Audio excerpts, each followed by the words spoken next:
Please excuse the lighting. Please excuse the new setting, new environment. My attire just came back from work, but I needed to say this message.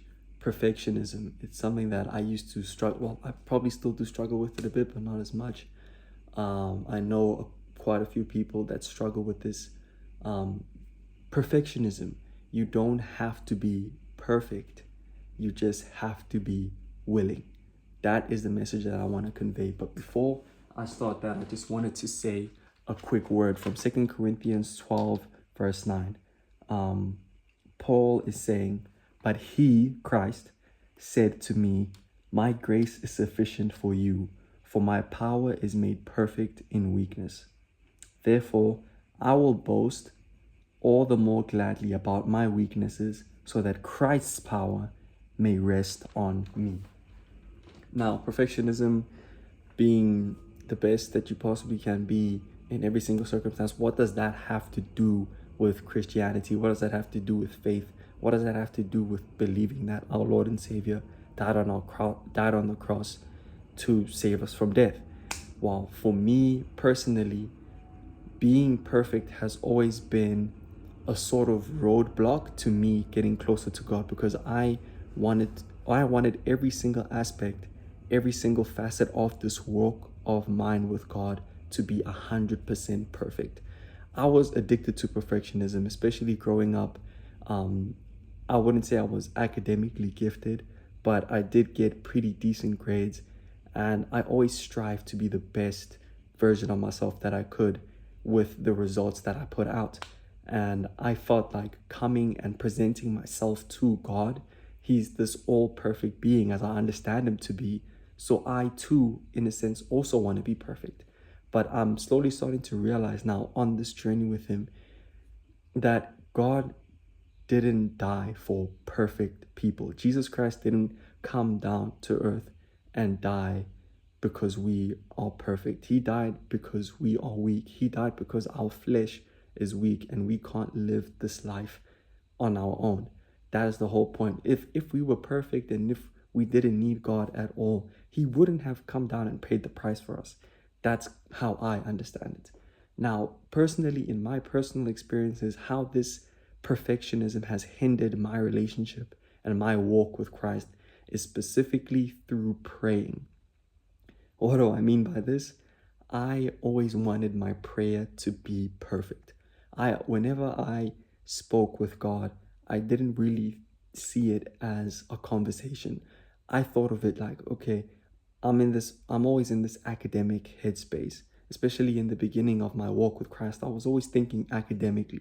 So when I involved Christ into my life more and more, I was still very, very much attached to academic perfection. So I was like, okay, every time I'm speaking to God, it's like, okay, I'm public speaking now. I'm speaking to this all great, all powerful being. I need to say everything right. If I make a mistake right now, I'm going to be, God won't take me seriously. You see my mindset, and you see the way that I was thinking, completely wrong, I know. And I only started realizing recently that God doesn't need us to be perfect. He's already perfect. He already knows what perfect is, and we will never, ever, ever amount to perfect in His eyes. We will never be able to amount to His sort of perfectionism. Although, yes, it does say in the Word as well that we are made in His image. But at the end of the day, this vessel that we are in right now, this flesh and the world that surrounds us, is completely imperfect, which is the whole reason why He came down and died on the cross for us.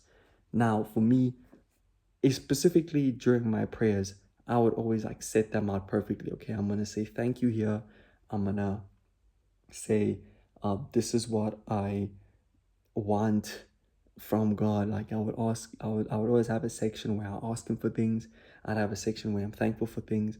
I would have a section where I ask Him to come into my life and to change me and to form me. Very, very structured, very, very unrudimentary. Like, my prayers, I always wanted them to be perfect. But then I started to realize that that's really holding me back, because I treated God like I treated prayer like it was this essay that I had to write to God, that had to be completely perfect at every single corner.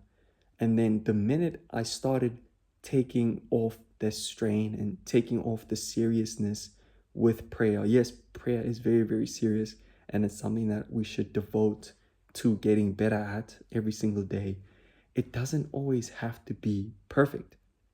Now, for me, this was even worse when I had to pray in public, or well, not in public, when I had to pray when people are listening to my prayer. Like, yo, that one made me go even crazier. And public speaking is something that I was obviously not too bad at. I was pretty decent.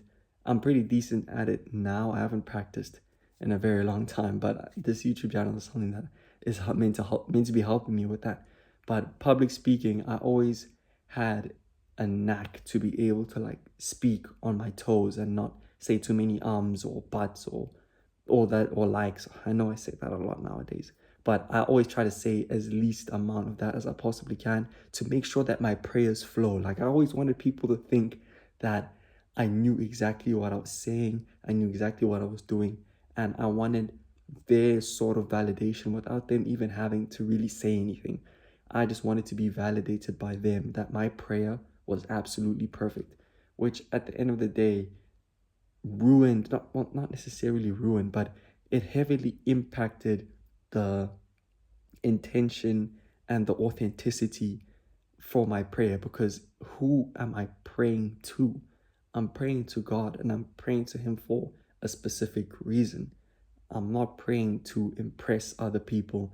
I'm not praying to get the validation of others or make myself seem better than I am. I'm praying so that I can get closer to God, so that because mainly I believe that God is listening to my prayers. He either says yes or no. If it's no, it's because He's trying to probably protect you from something, or He wants you to be patient. If it's yes, it's yes. But for me personally, I always understood prayer as not really not necessarily having a conversation. I always understood it as me writing up a letter, sending it to God. And if there were any mistakes or anything on there, I would feel like my prayer wasn't worthy of God's time, which is, looking back at it, it's crazy for me to actually think of it that way, because prayer is meant to be such an intimate and such a it's meant to be a way where you connect with God on a different spiritual level. Because praying, if you really think about the concept of praying, you're closing your eyes and you are speaking out into the you're just speaking out into existence, and you're hoping that somebody hears you. But as a believer, you know and you trust, because it says in the word, and because God promised that your prayers are being listened to, and that the more that you pray, the deeper your connection with God will be. And for me personally, implementing prayer into my life daily, I'm trying to do it twice a day now. Implementing prayer into my life every single day has had an absolute, the impact that it's had in my life has been tremendous. It's been something that I don't really know how to put into words. But the main message that I'm trying to bring into this this this video is the whole willingness and perfectionism thing. Because perfectionism is something that can really, really hold you back in your relationship with God. Not even really your relationship with God only, but everything else that you do in this life. Not really that it really matters, but your relationship with God can be hindered if all you're trying to do is be perfect, especially when you're praying. Now, if I even get into being perfect as a person and being perfect as a human being, I will go into very, very, very dangerous waters, and this video will be longer than it needs to be. But I just wanted to convey a very, very quick message that perfectionism is something that held me back, and I don't want it, whoever's watching this, I don't want it to particularly hold you back, even though it's going to take some time to get out of that state of trying to always be perfect in front of God. Just try your best to submit, try your best to surrender your authentic self to him, because that's really how I understand it. That's all he really wants. He doesn't want us, he doesn't want that image of us where we're trying to be the best for our friends or for our family, or we're trying to be perfect for God. God knows that we're not perfect. God understands that our faults are what makes us us. And although, yes, we are made in his image, we have to try our best to be our authentic selves and bring our authentic selves to him, and he will take us as we are. Not saying that you shouldn't take prayer seriously and you shouldn't, better your prayers and understand specifically what you want out of the prayer and how you can get closer to God through your prayer. Those are all things that are very, very important in this walk with Christ. But what's even more important, in my personal opinion, is surrendering and submitting our true selves to him and letting him change us, letting God formulate us in the palm of his hands. Like, we need to be like Play-Doh when we're praying. We need to let God come into our hearts. We need to let him speak through us.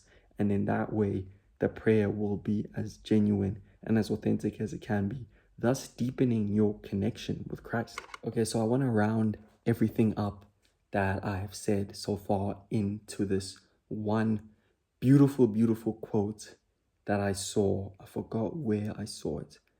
But okay, it's not really a quote. I don't want to say it verbatim because I can't remember, but I remember like the gist of it. Okay. It's on the whole topic of perfectionism. So how I understood it is that you not wanting to pray, you not wanting to pray because you feel like your prayer is not perfect, or because you sinned, or because you don't feel like you're worthy to be in God's presence, or you're worthy to speak to him. You not wanting to get closer to God in that way because of your own misbeliefs or limiting beliefs in yourself, and you thinking of this whole perfectionism thing. All of those things is like not wanting to take a bath when you're dirty, in a sense. And when I read that, I was like, yo, that is insane, because oftentimes, well, me personally, I try to display that I'm this perfect person who has absolutely no issues and who knows more than the average person. Like, I always try to, and it's not necessarily bad to always want to be the best version of yourselves, but that isn't necessarily us all the time. But one thing that I know is that God knows who we truly are. God sees our true heart. And that's why it's so important, like I was saying previously, to always come to him and surrender and submit our true and authentic selves to him, so that in us speaking to him, in us surrendering, he can see that we are being genuine. And the whole point of this religion and this whole walk with God is that you have to be genuine, because God can see through the fakeness. God can see through you trying to be someone that you're not. And as soon as you understand, and as soon as you become intentional about being genuine with Christ, the sooner your relationship with him will start to get deeper and deeper and deeper. Now, also in terms of this quote, it's quite graphic, because when you come back from playing or whatever, playing, who plays nowadays? If you're coming back from, let's say, you're out, right, and like you're dirty and all that stuff, imagine saying that, okay, I'm dirty now, I'm too dirty to shower, I'm too dirty to bath. Like, that doesn't make sense. Now imagine us coming to God and being like, my prayer isn't fine enough, I've just sinned, I'm too much of a sinner to pray. Like, imagine what God is thinking. And God is like above us in every single aspect of thinking and all that stuff. And like, imagine him hearing such a, it just doesn't make any sense. And it's an excuse that I had for a very, very, very long time. And just recently I'm starting to understand that it's something that I need to grow out of. and I am making progress in growing out of that and bringing my genuine self to Christ. But like I said, like this whole playlist is, it's a walk. You have to take it one step at a time. It's not an excuse to go slowly, but it is a reason to go not methodically, but come genuinely and go at a pace where you know God will be satisfied with it. So yeah, just to close off this message, you don't have to be perfect. You don't have to have everything sorted out. You just need to be willing. For me personally, when I first got baptized 5 months ago, I was deep in the middle of an addiction that I thought I would be over with, that I thought God would never be what I thought God was disappointed in me. I always thought that me coming to him as dirty as I was as a person, I never thought I was worthy of his love, worthy of his protection, worthy of his grace. But I felt a feeling, I felt an unction. I felt like I needed to get closer to him. So I put my perfectionism aside. I put my dirt aside, and I came to him genuinely, and I came to him willingly. And that's the whole point of this message that I want to bring across. You don't have to be perfect. You just have to be willing. What does willing mean? Willing means you are willing. I don't want to say willing. You are going and you are committed to taking a step. Just a step, not a walk, not a run, not a jump, not a hop, not a skip, not a leap. You are committed to taking a step to get closer to God. And I promise you, God sees that. God sees every single intention. God sees every single step that you are making towards him. And he is smiling. He's completely happy that you're taking that step, because that is how you get closer to him. That's how you build a deeper connection with him, taking one step closer to him every single day. Now, I'm not saying you have to get baptized 1.5 million times. That's not necessary. That's more of like a leap and a jump. But if you're praying, if you're reading the Bible consistently, if you're opening up to him and you are willing to let go of the parts of yourself that you think are blemishes, that you think are so bad, if you are willing to remove yourself from those and you are willing to take a step closer to him, he will be more than happy, more than satisfied to accept you with open arms, just like he did with me, just like he did with so many other people in the Bible, just like he did with so many other people that you may know. God takes these bad people, God takes these sinners. Paul absolutely tried to murder God's kingdom here on earth. But what did he do? That perfectionism, that weakness, he turned it into Jesus Christ. He turned it into God's glory. Isn't that such a beautiful thing, that God can take something so messed up, so dangerous, so cynical, and turn it into his glory? I was personally the most imperfect person you probably could ever genuinely heart to heart know. And obviously I tried to convey that I was someone that I wasn't.